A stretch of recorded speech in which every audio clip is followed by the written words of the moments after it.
सभी को नमस्कार। जैसा कि आप सभी को इंतजार था मोदी 3.0 का, और भाई मोदी सरकार का ये 3.0 का पहला बजट है जिसे हमारी ताई के द्वारा, जो हमारी वित्त मंत्री हैं, इनके द्वारा पेश किया गया है। तो बजट की अगर हम बात करते हैं कि क्या हमारे बजट है, क्या रहा, क्या सस्ता हुआ इसमें, क्या महंगा हुआ इस बजट में, इस सब का संपूर्ण निचोड़ में आपको यहां पे बताने वाला हूं। और कैसे प्रश्न हमारे पूछे जा सकते हैं, इन सभी पर हम चर्चा करने वाले हैं मेरे लाल, मेरी लालियां। तो तैयार हो जाओ कि आप अगर नौकरी करेंगे तो आपको कितने तक, भाई कितना कमाओगे जिसमें आप भाई टैक्स नहीं देने वाले हो। इन सब के लिए भाई मजा आने वाला है आज की कहानी में। तो थोड़ा सा हम कहें कि कह सकते हैं जो जॉब करने वाले हैं उनको थोड़ा सा राहत मिली है, किसान भाइयों के लिए भी कुछ मोदी सरकार ने किया है और बिहार के लिए भी किया है। और देखते हैं कि क्या सस्ता हुआ, क्या महंगा हुआ, इन सब पे हम चर्चा करेंगे। बट उससे पहले मेरे लाल, आप लोग बताइए, क्या बजट हमारे देश में पहली बार आया कब? देश में बजट पहली बार कब आया? तो फर्स्ट टाइम अगर बजट की बात करते हैं तो बेटा 1860 यानी कि 1860 में आया था, और जेम्स विल्सन के द्वारा इसको क्या किया गया था भैया, पेश किया गया था। इसके बाद 1947 में जब भारत आजाद होता है तो 26 नवंबर 1947 को आजाद भारत का पहला, अगर हम कहें, बजट पेश किया जाता है। और इसके बाद अगर हम देखें बेटा, तो आप सभी को याद रखिएगा कि अगर आपसे पूछा जाए कि देश में पहली महिला जिन्होंने बजट पेश किया, तो देश में पहली महिला जो है वो है इंदिरा गांधी जी, जिनके द्वारा, आपको याद रखना, बजट पेश किया गया था। और आप सभी को बता देते हैं कि दूसरी महिला जो है वो आपको ताई साहब दिख ही रही है हमारी, जो भाई आपको याद रखना ये दूसरी महिला। क्या आपको पता है सबसे ज्यादा बजट किसके द्वारा पेश किया गया है? तो आपको बता देते हैं बेटा, सबसे ज्यादा बजट 10 बार पेश किया है मोरारजी देसाई के द्वारा। मोरारजी देसाई के द्वारा पेश किया गया है। तो भाई मोरारजी देसाई ने जब इसे पेश किया 10 बार, सोचिए। तो अब बात आती है कि आपको बताना है कि इन्होंने जो बजट पेश किया, हमारी जो फाइनेंस मिनिस्टर हैं, इनके कौन से नंबर का ये बजट है, ये आपको बताना है। और अगर हम देखें, यहां चर्चा करते हैं कि पहले जो बजट था वो हमारा मार्च में आया करता था, पर मोदी सरकार ने इसे फरवरी में लाने का फैसला किया। और हमेशा 1 फरवरी को क्या होता है, बजट पेश होता है। पहले बजट शाम को पेश होता था, बट इसे भी फिर चेंज किया गया, 11 बजे लाया गया, और 11 बजे पेश किया जाता है आपका बजट। तो आइए जानते हैं कि इस बजट में हुआ क्या है। और एक और बात बता देते हैं आप सभी को बच्चे, कि भारत में जो संविधान है, भारत के संविधान में बजट शब्द की कोई भी चर्चा नहीं है। सबसे पहली एक बात आपको बता देते हैं, भारत के संविधान में बजट शब्द की कोई चर्चा नहीं होती है। आपको याद रखना, वार्षिक वित्तीय वितरण की चर्चा की जाती है आर्टिकल नंबर 112 के तहत। तो आइए, इसमें क्या है विकास का इंजन, या हम कह सकते हैं हमारे देश का इंजन। तो क्या क्या चीजों पर मोदी सरकार की वही चीजें रही हैं? तो विकास का इंजन जो आप देख रहे हो, ये कृषि हो गया, सूक्ष्म एवं लघु उद्योग हो गए, निवास, अगर हम कहें निवेश, निर्यात, इन सब पर, इन पर फोकस किया गया है। विकसित भारत की कल्पना हमारी है, हम भी अमेरिका जैसे देश के वही टक्कर दे सकें, तो विकसित भारत होना चाहिए। तो इसके लिए विकास में तेजी लाना, समावेशी विकास, समावेशी विकास के बारे में आप जानते होंगे। भारत के बढ़ते मध्य वर्ग की व्यय करने की क्षमता बढ़ाना, और निजी क्षेत्र के निवेशों में नई जान डालना, और परिवारों के मनोभावों में उल्लास भरना। भाई इन सब चीजों के बारे में ये विकसित भारत की भाई कल्पना है हमारे देश में।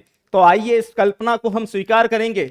और क्या क्या चीजें हुई हैं जिसके इंतजार था, उस इंतजार का ये है कि अब 12 लाख, यानी कि कहा जा रहा है कि 12 लाख तक आप अगर कमाते हैं तो अब आपको टैक्स नहीं देना पड़ेगा, ये कहा गया इसमें। इसके अलावा आपको याद रखना है, जो भी सीनियर, जो हमारे कह सकते हैं नागरिक हैं, के लिए कर कटौती जो होती है टैक्स में, वो 50,000 से दोगुना करके कितना कर दिया, 1 लाख कर दिया। किसान भाइयों, जो आपकी क्रेडिट कार्ड की सीमा 3 लाख हुआ करती थी, जो मध्य वर्ग के किसान हुआ करते थे, उनकी क्रेडिट जो सीमा है वो बढ़ाकर कितनी लाख कर दी गई, 5 लाख कर दी गई। बिहार मखाना के लिए तो वैसे ही प्रसिद्ध है, तो भाई मखाना बोर्ड स्थापित करने की भी मंजूरी दे दी गई बिहार। जानते हैं कि हर जगह क्या है। इसके अलावा अगर देखा जाए, यहां पर 5 लाख सीमा के साथ क्रेडिट कार्ड जारी करने की बात कही। प्रधानमंत्री जी ने देखिएगा एक योजना लेकर आए हैं आईआईटी और देखिएगा आईआईएम में, आपको याद रखना 10,000, मतलब भाई योजना देखिएगा बहुत शानदार ये योजना है, बस देखते हैं कि कैसे फॉलो होती है। इसके अलावा देखिएगा बीमा क्षेत्र में प्रत्यक्ष विदेशी निवेश की सीमा को जो आपको बता देते हैं 74 थी, इसको बढ़ाकर कितने परसेंट कर दिया, 100% कर दिया।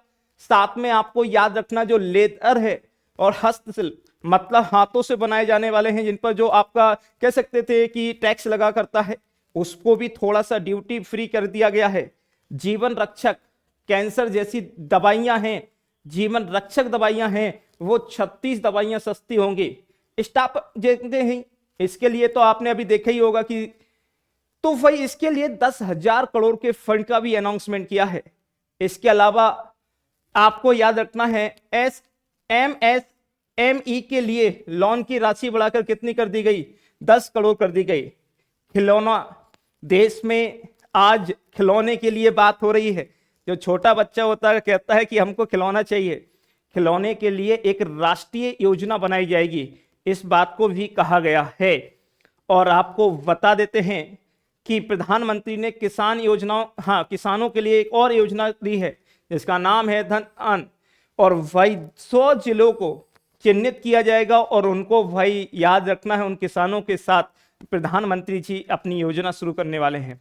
100 जिले, अब देखते हैं उस जिले में क्या हमारे मध्य प्रदेश के कितने जिले होंगे, ये भी आपको पता चलेगा। इसके अलावा देखिएगा कि भाई अगर आप मिल्क डेयरी वगैरह या भाई इनके सभी के लिए जो फिश वगैरह होती हैं, इस तरह का व्यापार अगर आप करना चाहते हैं तो इसके लिए 5 लाख तक का लोन दिया जाएगा। असम के नाम रूप में यूरिया प्लांट लगेगा। विदेशी आयात बिलों में कमी की जाएगी, जिससे इलेक्ट्रॉनिक उपकरण जो हैं वो सस्ते हो गए, क्योंकि इलेक्ट्रॉनिक उपकरण आज देखते हैं मार्केट में कितने महंगे हैं। एक और मोदी सरकार की एक पहल है, इलेक्ट्रॉनिक जो कार आ रही हैं उन कारों को सस्ता करने की बात हो रही है, जिससे पेट्रोल डीजल की कह सकते हैं जो खपत हमारे देश में इतनी होती है वो कम हो सके। और सबसे इंपॉर्टेंट जो हमारे पेपर में पूछा जाएगा, 500 करोड़ रुपए की लागत से 3 एआई सेंटर बनाने की बात हो रही है, आर्टिफिशियल इंटेलिजेंट। तो भाई साहब देख लो, साथ में 23 आईआईटी में 6500 और मेडिकल में 10,000 नई सीटें जोड़ी जाएंगी, 10,000 नई सीटें। तो ये सब कुछ जितना उम्मीद थी दिया है, बहुत सारी चीजें। इसके अलावा देखिएगा प्रमुख जहां यहां पे कहां कहां कितना खर्च हो रहा है, एक पूरी लिस्ट मैंने आपको बना दी है। यहां पे ये सब कुछ करोड़ में रहेगा। वही आपको याद रखना, शिक्षा है, देखो सबसे ज्यादा जो खर्च होने वाला है वो डिफेंस, रक्षा में, दूसरा ग्रामीण विकास में, गृह मंत्रालय, फिर ये सारी की सारी चीजें हमने आपको एक पूरा सीक्वेंस में बना दिया है, क्योंकि पेपर में तो पूछेगा और पेपर में आपको ये याद रखना पड़ेगा, ये पेपर में आएगा भी बजट। इसके अलावा देखिएगा अब हम आपसे कुछ प्रश्न पूछना चाहते हैं, और वो प्रश्न क्या रहने वाले हैं, तो बेटा याद रखिएगा। पहला बजट, फर्स्ट बजट, इसका आंसर कमेंट में बताना है। पहला बजट जो आपको याद रखना है पेपरलेस रहा, या कह सकते हैं डिजिटल फॉर्म में पेश किया गया, कब? पहला बजट जो पेपरलेस हुआ या डिजिटल फॉर्म में पेश किया वो कब और किसने पेश किया था? और आपको बताना है सबसे कम समय में बजट पढ़ने वाले व्यक्ति का नाम, सबसे कम समय में बजट पढ़ने वाले व्यक्ति का नाम बताना है। तो देखिएगा आप सभी को बता देते हैं लाल, एमपीपीएससी प्री 2025 का हमारा टारगेट बैच है, और इसको अगर आपने अभी तक नहीं खरीदा है तो जल्दी से परचेज कर लीजिए, मात्र 2499 में मिल जाएगा, हिंदी मीडियम वाले बच्चों के लिए है। इसके बाद देखिएगा ये एमपीएसआई रक्षक बैच, एमपीएसआई रक्षक बैच भाई आपने देखा है कि कितने 2017 के बाद अब एमपीएसआई की कहानी बढ़ी है, तो इसके लिए भी आप तैयार हो जाइए जल्दी से। 18 फरवरी, और 18 फरवरी से बैच प्रारंभ हो रहा है, और अभी तक आपने अगर इसमें एडमिशन नहीं लिया तो देखो प्री के लिए मात्र फीस है 1499, pre plus mains plus interview के लिए है 2999, याद रखना 2999। और ये 14-18 फरवरी से बैच प्रारंभ हो रहा है। जल्दी से ज्वाइन कर लीजिए इसको, क्योंकि अब होंगे आपके कंधों पर डबल स्टार, क्योंकि विनर्स और आदित्य सर हैं, तो अब आपको वही आपके कंधों पर स्टार तो लगा मिलेगा, इतना तो आप जानते ही हैं। साथ में ऑफलाइन बैच भी प्रारंभ होने वाला है, तो इसमें भी आकर ज्वाइन कर सकते हैं। रेलवे ग्रुप डी का बैच भी है, एनटीपीसी का बैच है जो ऑफलाइन स्टार्ट हो चुका है 21 जनवरी से। एमपीपीएससी 2026 का अगर आपका टारगेट है तो ऑफलाइन के लिए आप इसमें आ सकते हैं, ज्वाइन कर सकते हैं। ये ऑनलाइन बैचेस हैं, इनको भी आप ज्वाइन कर सकते हैं, सारे के सारे बैचेस। महिला सुपरवाइजर, एमपी वर्ग 3 चयन परीक्षा, ये ऑफलाइन बैचेस हैं, इनको भी आप आकर इंदौर में पढ़ सकते हैं। विनर्स कैंपस में आइए और जुड़िए। ये आपका टेस्ट सीरीज है, और टेस्ट सीरीज जो है वो आपको मात्र इतनी सारी टेस्ट सीरीज 299 में मिल जाएंगी। ये स्पेशल आपको बुक कॉम्बो है, अगर आप बैच लेना चाहते हैं साथ में बुक के साथ, तो ये सारा प्राइस है उसका।